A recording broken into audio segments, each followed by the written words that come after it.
콘스탄티노스 11세, 로마의 마지막 황제, 최후까지 콘스탄티노폴리스를 지키다 전사한 비운의 영웅, 끝까지 로마를 포기하지 않은 명예로운 군주, 메흐메트 2세, 찬란했던 로마를 멸망시킨 잔인한 악당, 로마를 멸망시켜놓고 자신을 카이사르라 칭한 희대의 사이코패스. 이 인물들에 대한 현대 한국인들의 기본적인 평가입니다. 하지만 이러한 평가가 정말 정당하다 볼 수 있을까요? 어쩌면 감성과 선동에 쉽게 휘둘리는 한국인들의 이분법적인 착각이 아닐까요? 그 이야기를 지금부터 시작합니다.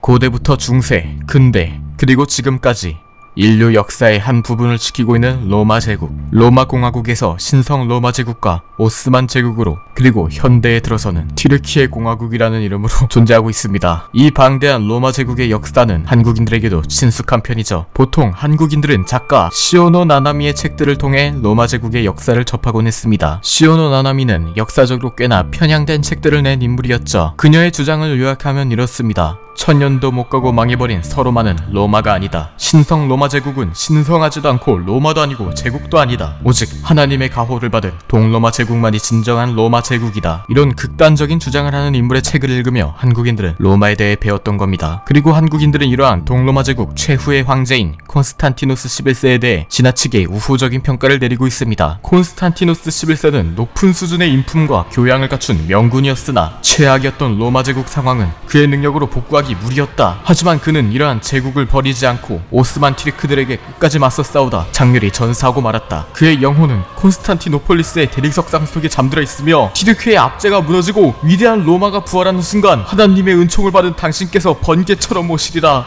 라는 게 한국인들의 기본적인 인식입니다. 하지만 객관적인 역사 자료들은 대부분 이러한 인식과는 상반되는 내용을 가지고 있습니다. 살려다오! 로마도 황제직위도 모두 주겠다! 살려만다오! 콘스탄티노스 11세의 유언으로 알려진 이 말은 사실 그리스인들에 의해 날조된 것입니다. 콘스탄티노스 11세가 비잔틴 멸망 당시 수도에 없었다는 기록이 남아있습니다. 키에이유의 이시도르 추기경은 당시 이스탄불에 있었던 중요한 인물들 중 하나였습니다. 비잔틴 멸망 하루 전이었던 5월 28일 저녁, 하기야 소피아에서 정교회와 천주교 신도들의 기도가 있었습니다. 이시도르 추기경은 이때 상황을 증언합니다. 천년 제국의 멸망이 다가온 날 저녁, 모든 로마 시민들은 기도했다. 하나님의 명으로 대천사가 강림하여 이교도들로부터 위대한 로마를 지켜낼 것이라고 그들은 간절히 믿었다. 나도 그중 하나였다. 하지만 황제가 보이지 않았다. 모두가 공포에 짓눌려 지도자의 영도만을 원하고 있는 순간 황제가 보이지 않았다. 난 그가 성벽의 상태를 점검하기 위해 잠시 성당을 빠져나간 것이라 생각했다. 이 이후 콘스탄티노스 11세가 함락 당시 어떤 운명을 맞았는지는 뚜렷한 기록이 없습니다. 그리스인들의 주장과 로마인들의 주장이 뒤섞여 도저히 무엇이 진실인지 알 수 없는 상태죠. 하지만 로마군의 총공격이 시작된 5월 28일 날 저녁에 그가 성당에 나오지 않았다는 것은 그가 어쩌면 수도를 버리고 도망친 것이 아닌가 의심할 수밖에 없는 부분입니다. 하지만 진정한 그의 행방은 아무도 모릅니다. 정말로 콘스탄티노스 11세의 시신이 발견되었다는 증거는 현재 없는 상태니까요. 어쩌면 그는 정말 로마 병사들에게 목숨을 구걸하다 비굴한 죽음을 맞이했을 수도, 정말로 자신의 시체를 받아줄 그리스도인이 없는 것이냐는 장렬한 말과 함께 전사했을 수도, 콘스탄티노폴리스가 함락되기 전 미리 유럽으로 도망갔을 수도 있겠죠. 하지만 그가 어떻게 최후를 맞이했는지는 그리 중요하지 않습니다. 정말로 중요한 건 이 역사에서 우리가 어떤 것을 배울 수 있냐는 것이죠.